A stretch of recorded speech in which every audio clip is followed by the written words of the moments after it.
because nobody gets any points on anything in counts. True. Okay,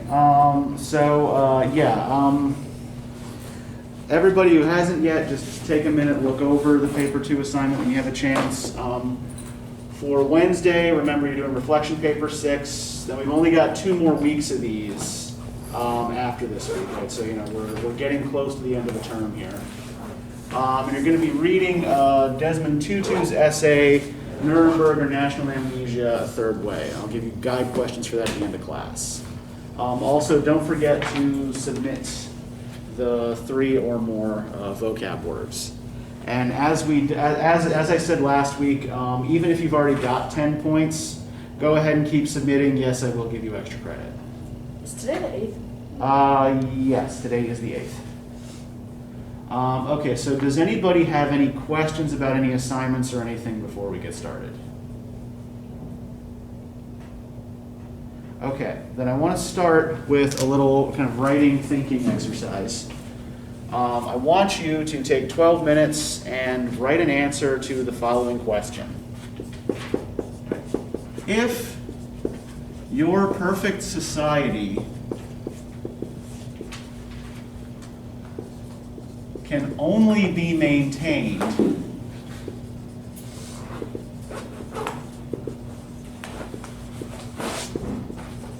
by subjecting one person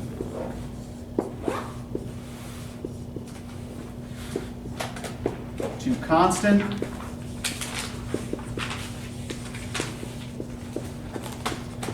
endless suffering, is it a perfect society? Why or why not?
You don't have to specifically reference the Guin story, but if you want to reference some of the moral philosophy we've talked about the last week and a half or so, that would probably also be a good thing.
Okay, so if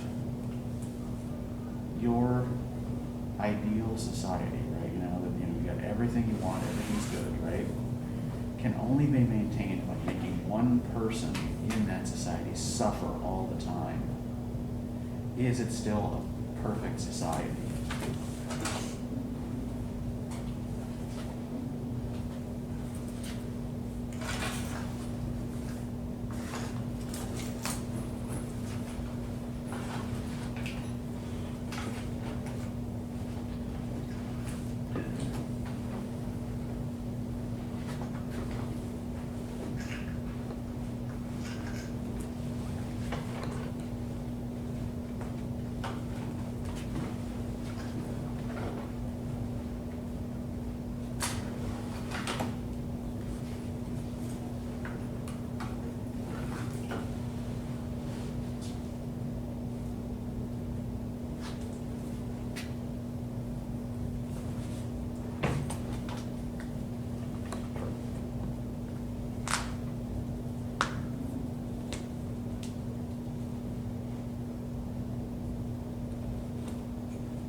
2 more minutes.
Okay, wrap it up.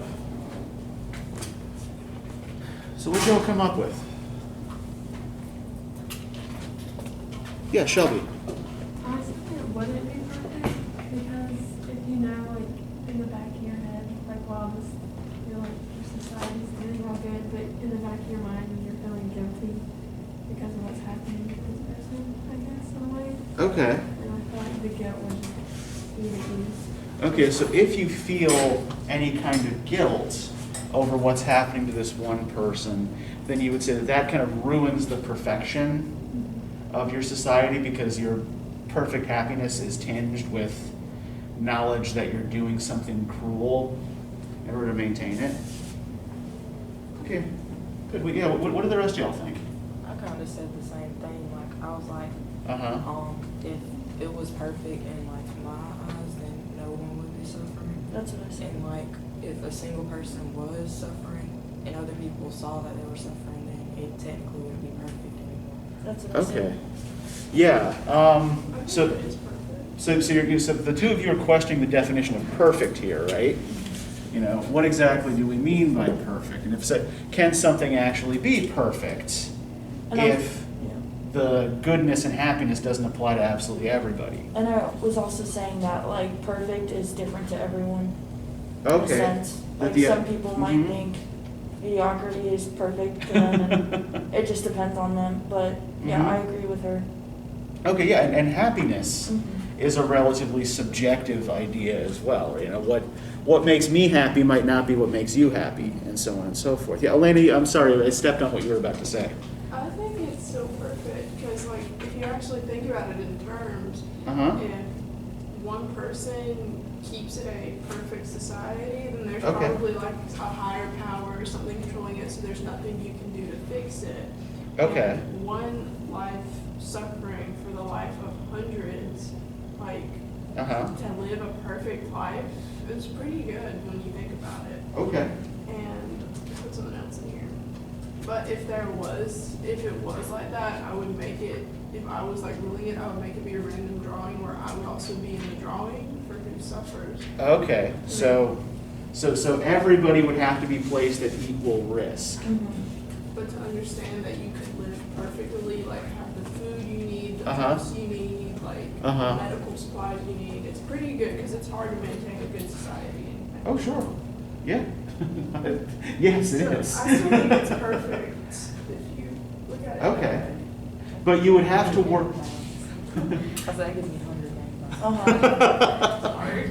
But like in order to in order to make it perfect, right, you would also have to work out a way in which it's fair, right? In which, at least on some level, the burden of suffering is potentially equally distributed, right? Let me ask this, like, would it make a difference to y'all if the person who does the suffering is a volunteer?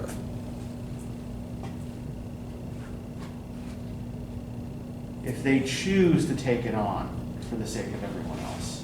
That'd make a difference. I mean, Yeah. I still don't think it'd be perfect, but Okay. it'd make a difference. Yeah. Yeah. And I also feel like how she was saying, like, it could be perfect or whatever. Mhm. Like, if you think about it, if the person that gets, like, selected or whatever, that's suffering, like, what if they have family? Like, I feel like their family would be, like, Okay. suffering. The family might still suffer the loss Yeah. of that person, So then, right? Or, like, yeah. it would be. And what kind of like suffering? Is it like physical suffering or is it like suffering with the Mhm. family? It also depends on that, I feel like. Yeah, and I think we're just kind of keeping it right now in the realm of the abstract, right? So we'll kind of boil it down to specifics as we start talking about the Guin piece. But right now, I want to just try to keep everything kind of on the plane of ideas here, right? But to speak to the point that a couple of you were raising just a moment ago, right, about maybe what somebody who volunteers might get out of volunteering, right? It might be a good idea to review some of the ideas that we've been talking about the last couple sessions. In particular, in this case, right, Adam Smith's moral philosophy. Now, what do y'all remember about Smith and his theory of moral sentiments? Where does Adam Smith think our sense of morality comes from?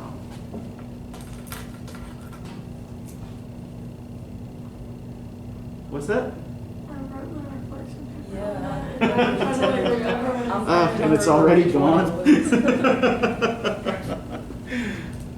It was like talking about how you like the way you use words. Like, well, not, it wasn't like the way you use words, it was like the deeper meaning of it. Kind of like how you see somebody. And, Okay, yeah, think of the way you see somebody else, right? So keep thinking along those lines, right?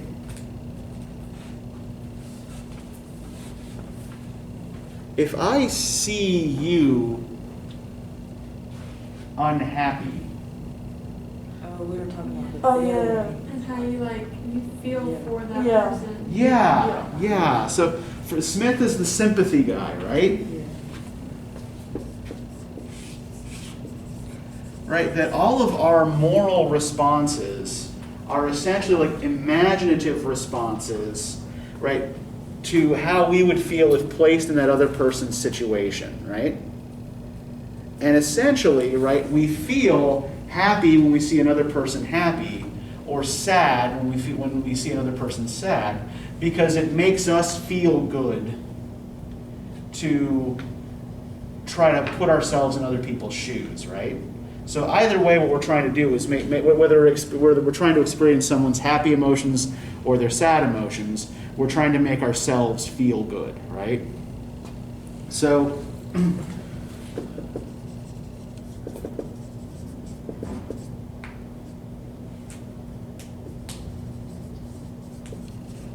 if we have someone who is, say, a volunteer, right, who chooses to take on the suffering of everybody else, right? Then, at least according to Smith's theory of sympathy, right, they may be getting something out of it. Okay, by taking on everyone else's pain, right? Right, I feel good knowing that I'm doing something good for the rest of my community, right? So they're still getting some kind of pleasure out of it, even if the rest of their life is total abject suffering. Now, if we think about Jeremy Bentham's principle of utility, and we didn't actually discuss Bentham directly in class, I just gave you all the video, right? But does anybody have any sense of what Bentham was arguing?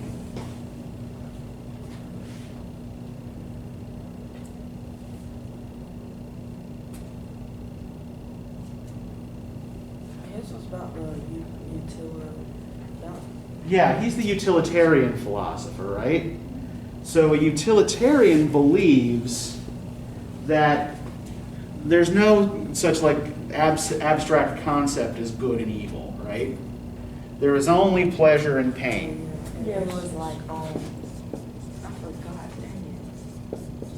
I was supposed to No, go ahead. What are you going to say? No, I was trying to think back to the reading because I had wrote on that. Uh-huh. About how happiness comes with like pleasure or something like that. Yeah. So for Bentham, the highest good is anything that gives pleasure to the greatest number of people or reduces pain for the greatest number of people, right?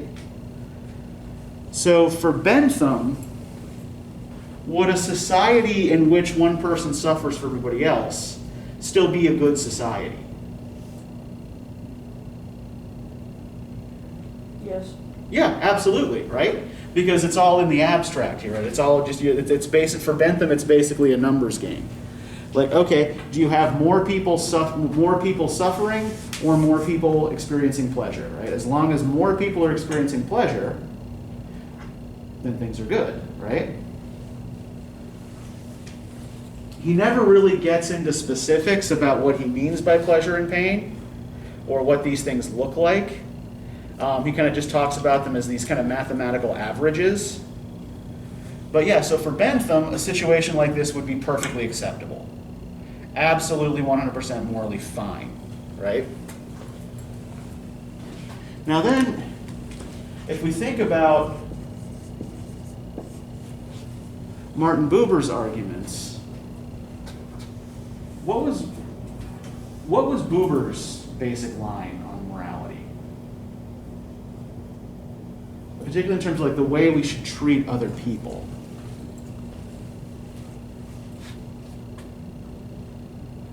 Do you remember the two kinds of relationships? Is that the one with the thou, it, and... Yeah, the I, thou, and the I, it relationship, right? And what's the difference between an I, thou relationship and an I, it relationship? One personal, something like that. Pardon? Sorry, you know. Yeah. Oh, I said one of them's more personal. Yeah. Same. Okay, yeah. I mean, one of them is personal, period, right? If in an I-thou relationship, you're thinking of the other person as another person like you, right? You are, you are assigning to them full humanity. An I-it relationship is one in which you're only thinking of other people in terms of your own needs, right? What you want from them. So treating them like objects. So, if we apply Buber's idea to this situation, what's the only way that you could watch this other person and still be happy? If it was an I, it. Yeah, if you treat the other person as an it, right? If you regard the other person as a thing that's fulfilling a need for you, rather than assigning to them full humanity, right? If you think of them as a fully fledged human being like yourself, then you can't help but feel their suffering with them, right? And want to end it. Regardless of what that means for society. Like the other thing that Buber argues is that we only find meaning inside of personal relationships, right?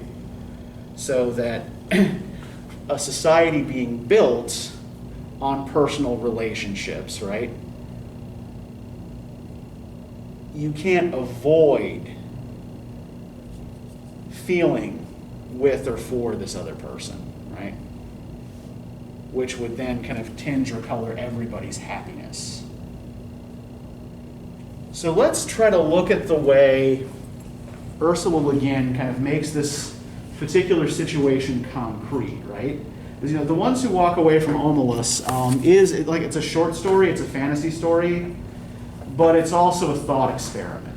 I really like that story. That was Yeah. probably the best I one. like that.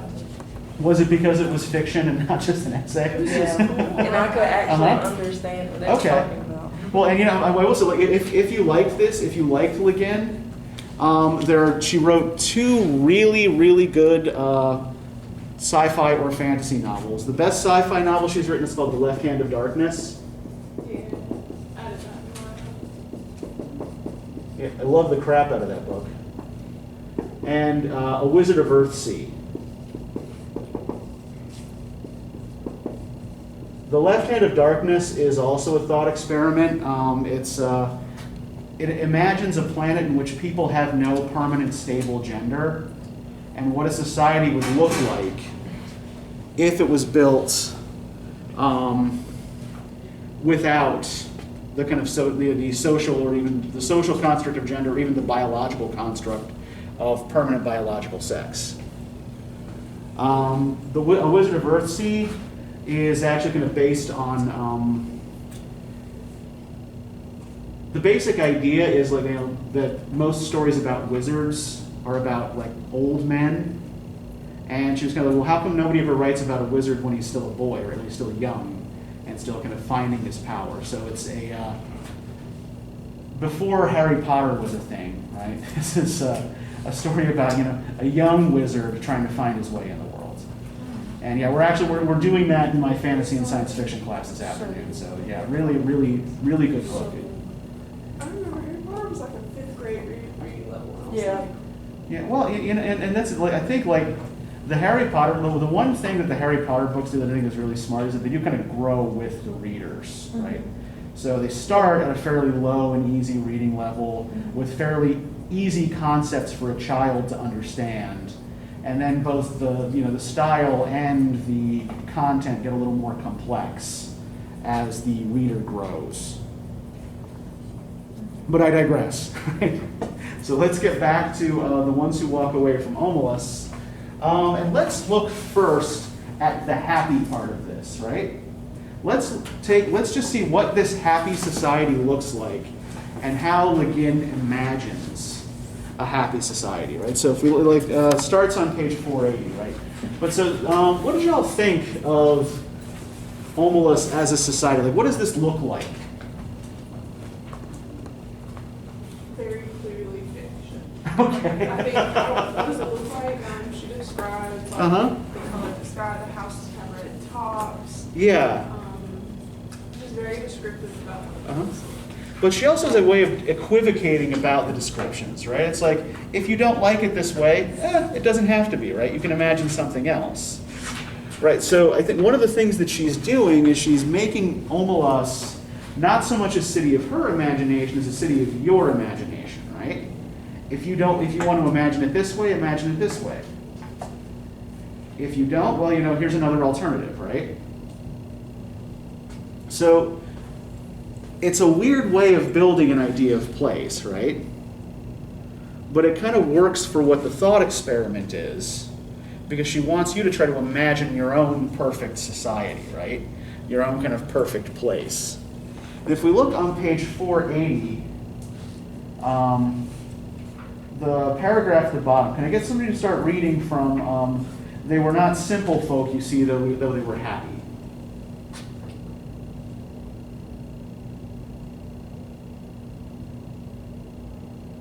They were not simple Thank you, folk, Carmen. you see, though they were happy, but we do not say the words of cheer much anymore. All smiles have become archaic. Given a description such as this, one tends to make certain assumptions. That's what it says. Yeah. Given a description such as the one tends to look next for the king, mounted on a splendid stallion and surrounded by his noble knights, or perhaps in a golden litter borne by great muscled slaves. But there was no king. They did not use swords or keep slaves. They were not barbarians.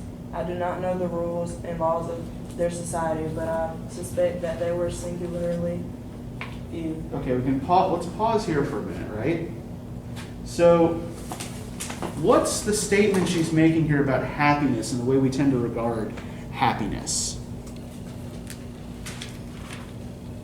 That there wasn't any violence or rulers or anything. Everybody was just. Okay, yeah. So at the very so it's a city that has few rules or laws, right? It doesn't say that there are no rules or laws. What does the city lack? What does she say for sure that doesn't have?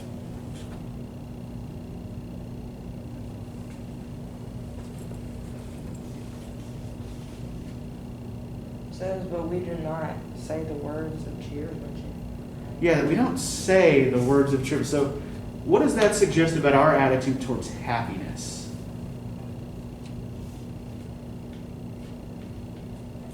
that we don't express it or something. Okay, yeah, that we don't express it. Maybe we're not comfortable expressing it, right?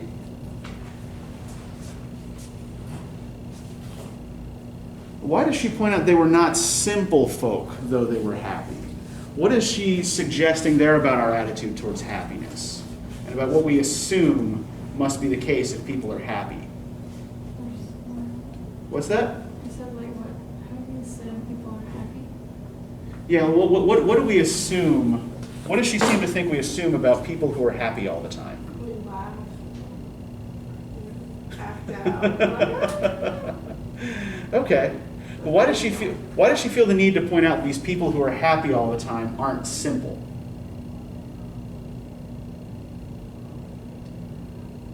What do we tend to think about someone who is happy all the time? They're stupid. Yeah, they're shallow or dumb, right? I mean, I know I myself have often, at least mentally, accused people I know who seem to be happy all the time of just being too stupid or too deluded to know how to be otherwise, right?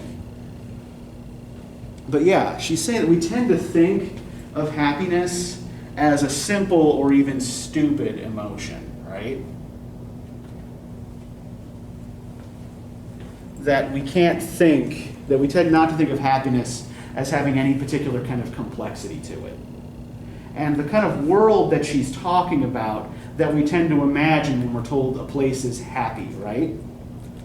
What does that kind of place look like? You know, given a description such as this one tends to look next for the king, mounted on a splendid stallion and surrounded by his noble knights. What kind of world do we tend to think happiness belongs to? According to Guin here. What kinds of stories do we find kings surrounded by noble knights in? Fairy tales, yeah, good. And who do we tend to assume fairy tales are for? Children. For children, yeah. Fairy tales are kid stuff, right? You grow out of this when you begin to see the world as it is, and it doesn't look like happy kingdoms with banners flying from tall towers anymore, right?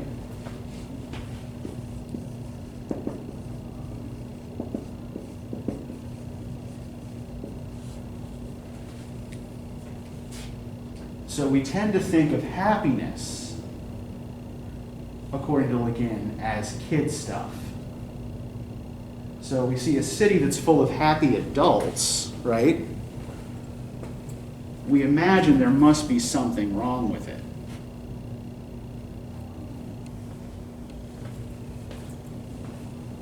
And as it turns out, there is. But let's continue with this paragraph here and look at the other things that she suggests that these people do without here, right? So can somebody start reading from As They Did Without Monarchy and Slavery? Top of page 41.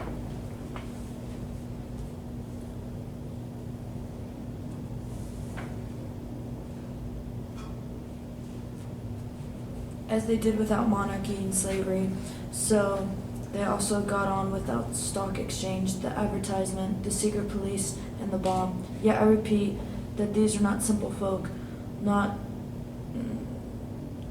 Dulcet. shepherds, Sweet and innocent.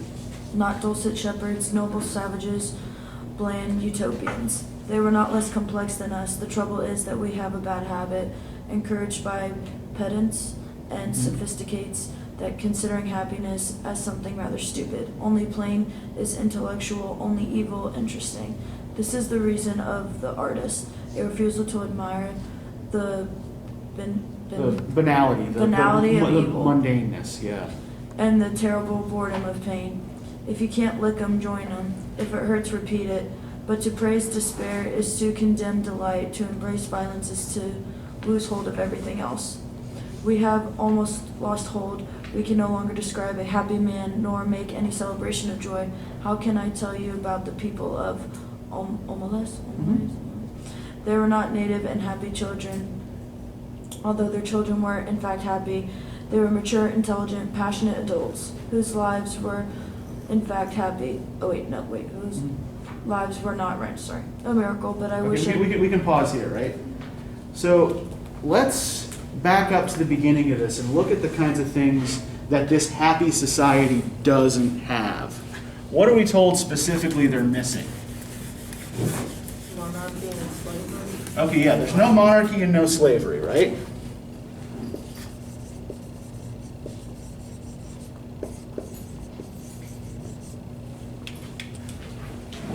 And it says they also got on without stock exchange, advertisement. No stock exchange, no advertisements, Secret police. no secret police. And it says the bomb. And no atomic bomb, right? No nuclear weapons.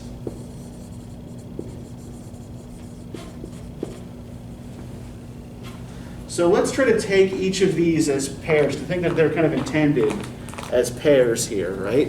What about monarchy and slavery, right? If there's no monarchy and no slavery, what does that indicate about the way this society is structured? Like everyone's equal. Yeah, there's a lack of class distinction, right?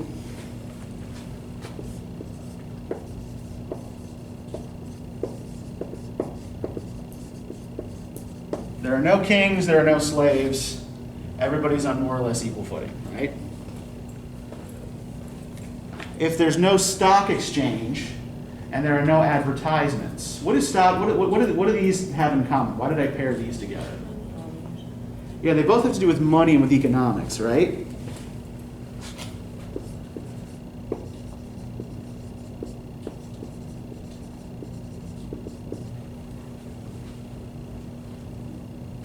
How else might they be similar to each other? Maybe a little bit more specifically. They're social. Okay, they are social, right? Yeah. Pardon?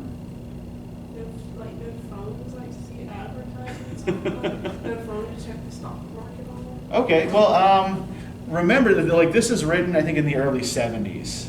So the smartphone is still about 30 years in the future at this point, right? It's something that Guin would, at the time, would not have had a concept of.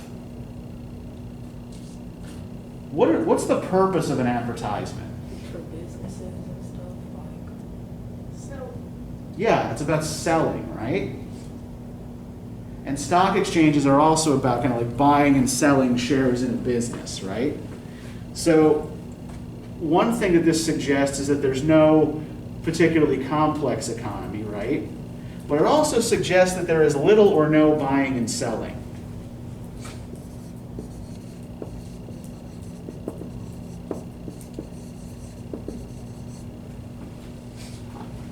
Now, what about secret police and nuclear weapons? Okay, yeah, these are both dangers to the people, right? What does a secret police force do? What's that? Yeah, cat's bad. Well, who gets to define who's bad, though? Yeah, okay. They're the ones defining who's the bad person that you can catch, right? So if we think, maybe in kind of like, this probably would have made a little bit more sense broadly in the early 70s during the Cold War, when like a lot of the Eastern Bloc countries, and even some Western countries, did have these secret police forces that spied on the public, right? That spied on ordinary people, to make sure that nobody was committing thought crimes against the government, right? So, like, did any of you have to read, say, like 1984 by George Orwell in school? I don't know anything about it.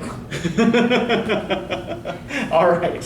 So, I think, yeah, you don't necessarily need to know anything about the Cold War to understand what secret police are. Essentially, the secret police are undercover police officers, That's what I was thinking. yeah, who spy on the public, right? Who spy on, like, so in this case, they would be spying not on the enemies of Omelas, right? But the people. But spying on the people of Omelas to try to find any enemies within, right? So they're like undercover agents or something. Yeah, yeah. But in Omelas, there's no need for this kind of thing. Because if everybody's happy, you wouldn't need spies to, kind of like find the unhappy people and punish them, right?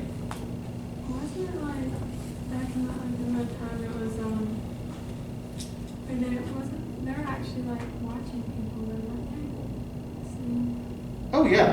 Because I remember I've heard something about that. Like they were watching them and they had like they couldn't say anything bad about the government or they thought they were like with the other side. Oh, sure, yeah, yeah. And we went through a period of this after World War II as well, in the late 40s through the 1950s. There was subcommittee in Congress. It was the House Subcommittee on Un-American Activities, and they were basically kind of hauling people with unpopular political positions in front of this committee, and they didn't actually have any power to arrest people, but they were kind of publicly shaming people and getting them blacklisted and fired from their jobs and things like that. And maybe like the idea of a secret police seems a little bit more far-fetched to us, and we're kind of used to living under a kind of like constant digital surveillance anyway. There's a movie about that too. About that he was like working at the CIA and then like he like saw what the government was doing and how they were watching people and he like ran away, like went on the run or something. I don't remember. Are you thinking of the Bourne Identity? Those movies? No, it was like it was a movie based on a true Okay, story. it was actually historical. It was based on a true story. Okay. And how he like fled to like Russia so he couldn't get arrested because he like told like everybody like the whole. Oh, you're what they were thinking, doing. okay, this was actually pretty recent. This was Edward Snowden, I think. Yes. Is that who you're thinking? Yeah, yeah. It's a good movie. Yeah. Now, to flee to Vladimir Putin's Russia to support freedom is a strange thing to do. But yeah, no, yeah, he did. Yeah, he released a lot of classified documents because he was uncomfortable with the level of government surveillance that was occurring, even in the 2000s. Yeah. No, you're absolutely right. And yeah, there's no threat here also of nuclear war, right? We don't have this, threat of mutually assured destruction where Omelas and some other power are aiming missiles at each other, right? So basically, all of the things that were making life kind of fearful and uncomfortable in the late 60s and early 70s are absent from Omelas, right? No economic conflict, no war, no spying, no class disputes, right? Everybody's equal, everybody's happy. But then let's turn and look at what the price for this is, right? And this is where I want to get a little bit more concrete about the cost of the vision we were talking about here earlier, right? Can I get somebody to start reading at the top of page 43, starting with in a basement under one of the beautiful public buildings?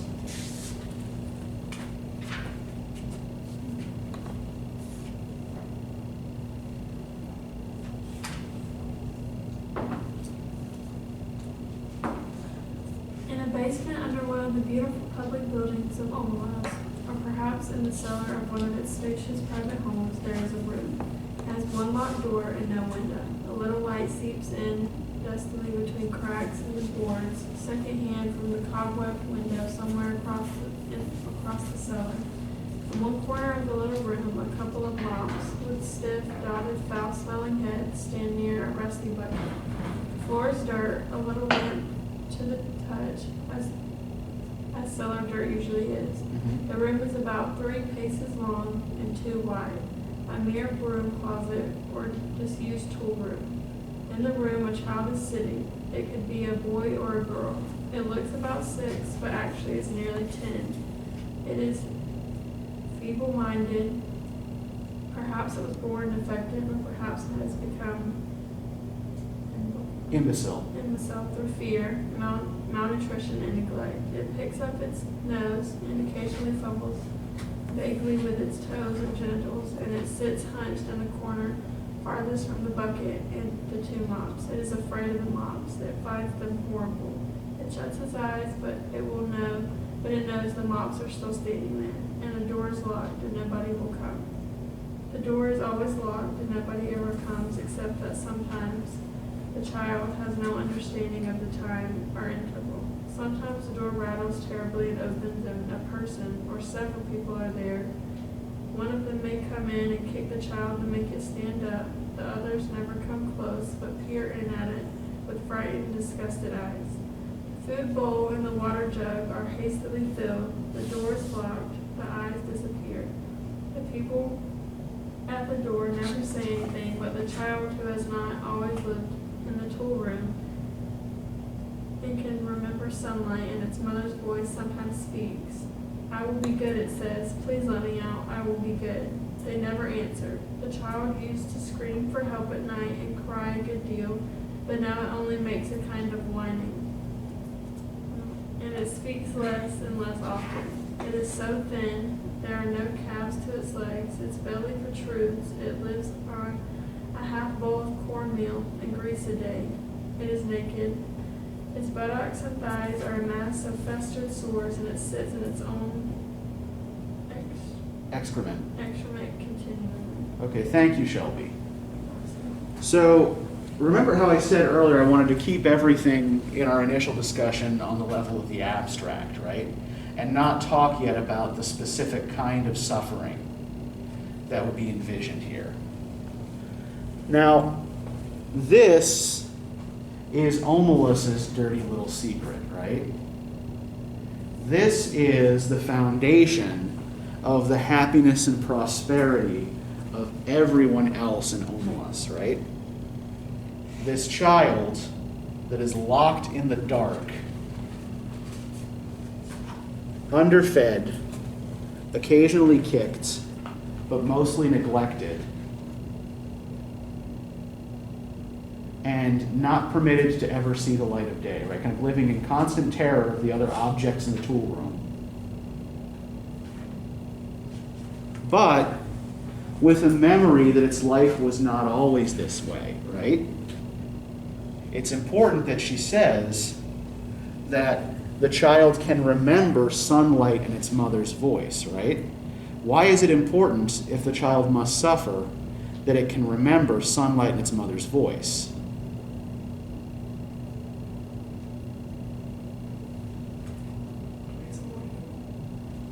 Okay, yeah, it does. Yeah, I mean, it makes the child seem more human to us, right? But what else? What does it do to the child? Gives them hope, maybe. If they, like, are you saying like if they can like still think about their mother's voice or whatever? Uh-huh. Well, think about, like, what does the child have to do for the sake of everyone else in Omelas? It has to suffer, right? And is it actually suffering if it doesn't realize that its state could actually be any different? I mean, if that's like, if he always knew that one room, like he was Mm-hmm. like born into it, I guess. Yeah. To him, that wouldn't be suffering, because that's all he knew. Yeah, if that's all there is to you, yeah, then you don't necessarily, even if you are suffering, you're not cognizant of it, right? But he remembers like his mother and like what it used to be like. So Yeah. that makes him suffering, because he knows that there's something better and he's in there. Yeah. Yeah, go ahead. Does the suffering last until they die, or like is it there's a place when they die, or is it replaced every 2 years? Like Yeah, that's something that the story never really resolves, right? Like whether they, like how often they pick a new child to suffer, right? But why does it have to be a child? Well, think about it this way, right? I think like we'll go back through the story, and I think there are some reasons for this, right? But what's more poignant and difficult to you? the thought of an adult suffering or the thought of a child suffering? And why is thinking about a child suffering more painful and more difficult? Because I don't think you do anything about it. Like an adult at least got to live their life as a child. Uh-huh. But it's like a child, like it seems like they didn't get anything from the start. They're just already. Yeah, like we think of, because we tend to think of children as comparatively helpless and powerless, right? As comparatively innocent. And also, yeah, like as you said, like clearly the child here, has only a very limited experience of anything but this room, right? Its whole life is going to be this room, right? And yeah, the idea of someone never getting, say, to, grow up and experience life, right, is a little bit more difficult for us to swallow emotionally than the idea of an adult who at least would have some understanding of what's happening to them. Going through all this, right? But I think, like, one thing to remember again is, right, that this is a, both a short story and a thought experiment, right? It's not necessarily meant to be a realistic situation. But one thing that Le Guin is doing here on purpose is giving us a concrete description of the cost of the pleasure and happiness in Omelas, right? Because if we remember, again, with Jeremy Bentham and his pleasure-pain calculus, right? Where does Bentham kind of keep his whole discussion? Does he ever talk about specifics or give us any kind of concrete sensations that would lead to pleasure or pain? Yeah, it's all math, or it's all averages, and it's all abstract. And Le Guin is kind of directly challenging Bentham and Bentham's ideas here. It's like, okay, right? Would you still make this trade if this was what it cost to reduce pain and increase pleasure for the vast majority of the population, right? Now, I think there's something else here going on with the idea of the child here as well. Right? So first off, what did we recall Omelas kind of looked like? What kind of story does it look like? Yeah, a fairy tale, which we tend to relegate to children's literature, right? How old is the child? Yeah, the child is 10, right?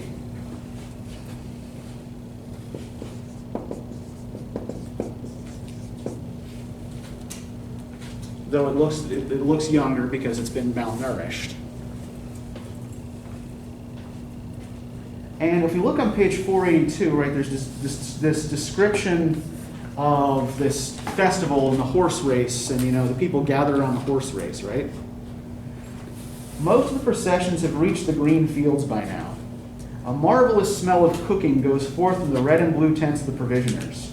The faces of small children are amiably sticky. In the benign gray beard of a man, a couple of crumbs of rich pastry are entangled.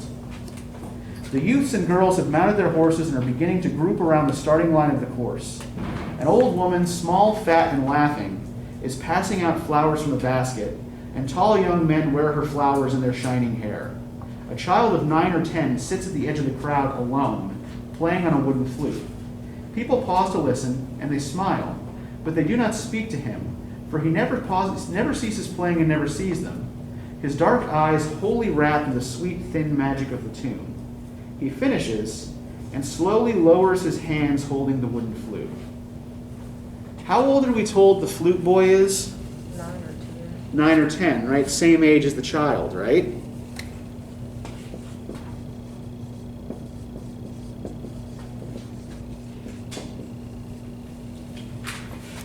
Now, if we look at the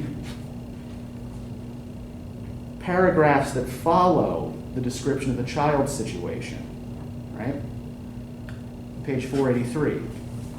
They all know it is there, all the people of Omelas. Some of them have come to see it, others are content merely to know it is there. They all know it has to be there. Some of them understand why, and some do not, but they all understand that their happiness, the beauty of their city, the tenderness of their friendships, the health of their children, the wisdom of their scholars, the skill of their makers, even the abundance of their harvest and the kindly breathers of their skies, depend wholly on this child's abominable misery. This is usually explained to children when they are between 8 and 12, whenever they seem capable of understanding. So at what age do the people of Omelas first learn about the child? Between 8 and 12, yeah.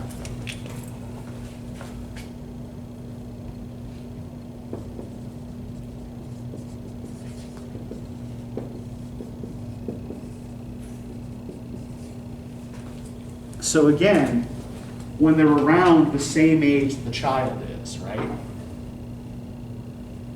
So what then can we assume about the boy playing the flute at the horse race? That he's been taught about the child. Yeah, that he knows, right? That he is old enough to have been told this secret. And we're told on page 484,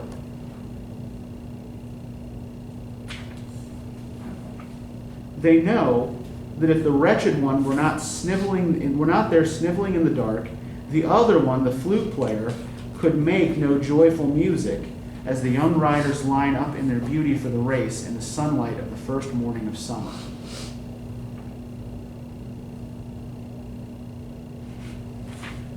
So there seems to be a connection here between knowledge of the child's suffering and everything that makes Omelas good and beautiful, right? That this boy's art, this boy's music, is in some way dependent on his knowledge of the other suffering child in the dark.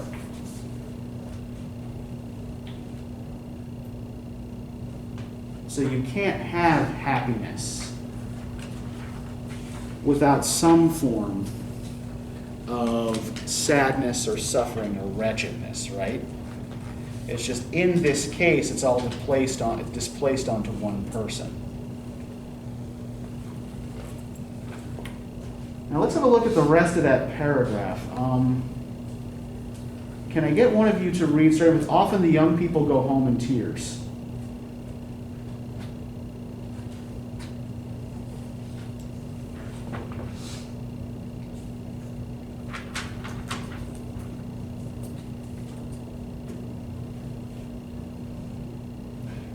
Often Anybody? the young people go home in tears or in tearless rage when they have seen the child and faced this terrible paradox. They may brood over it for weeks or years, but as time goes on, they begin to realize that even if the child could be released, it would not get much good of his freedom. A little vague pleasure of warmth and food, no doubt, but little more. It is too degraded and imbecile to know any real joy. It has been afraid too long ever to be free or fear. Its habits are too uncouth for it to respond to humane treatment. Indeed, after so long, it would probably be wretched without walls about it to protect it, and darkness for its eyes, and its own encrustment to sit in. Their tears at the bitter injustice dry when they begin to perceive the terrible justice of reality and to accept it. Okay, let's stop there for a second, right? So what's the reasoning process that people go through after learning about the child? Like, what does this look like to you?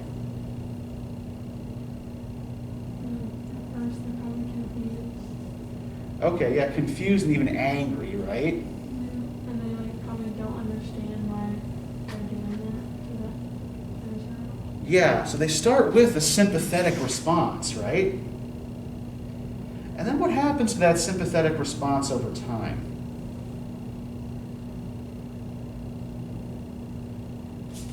They're like, I guess they learn of why he's doing it, so they're like, Uh-huh. okay, well, if it's gonna make things better for me, Yeah. This initial feeling of rage or of sadness, right, eventually just kind of turns into complacency, right? It's like, well, this is just the way things are, and it's better than that one person should suffer than that everything we have here fall apart, right?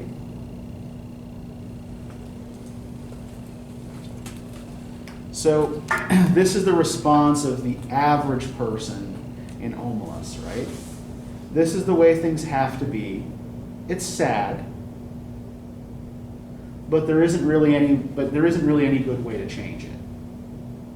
Now, what about those who can't live with this social contract, right? That in order for Omelas to be happy, this child has to suffer. What happens to the people who can't accept this? What do? They leave. Yeah, they leave, right? Why do you think they leave instead of trying to change things? They might not think there's anything they can do. Okay, or that the only thing they can do about it is to leave, right?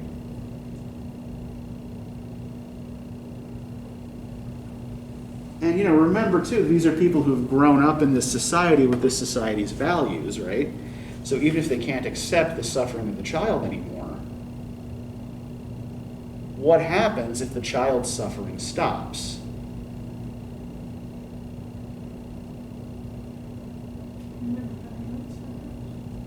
Yeah, then you make everyone else unhappy, right? Or at the very least, you shatter the perfect happiness of the rest of the community, right? So you end up with a kind of paradox here, right? It's like, okay, like, I can help this one person, but if I help this one person, it screws everybody else. Whereas, if I just keep living my life like everyone else, then this one person still has to suffer, and I have to know about it, and I'm complicit in it, right? So in order to have this kind of perfect happiness, you have to be able to tamp down both those responses, right?